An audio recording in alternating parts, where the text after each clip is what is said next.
ఎంత డబ్బు కావాలో రాసుకోండి. ఆ డబ్బుని ఎలా ఉపయోగిస్తారన్న వివరాలు విశ్వానికి లెక్కలు చెప్పాలి. స్వేచ్ఛగా ఖర్చు పెట్టండి. ఫైనాన్షియల్ ఫ్రీడంగా ఉండండి. డబ్బు చాలా మంచిది, డబ్బు చాలా గొప్పది. నేనెప్పుడు సంపూర్ణంగానే ఉన్నాను.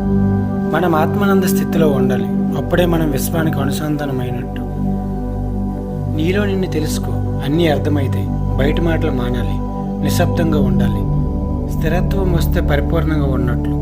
విశ్వాన్ని అడగండి, విశ్వం ఇవ్వబడును, పొందండి. అసలు డబ్బు, సంపద, ఐశ్వర్యం అంటే ఏమిటి?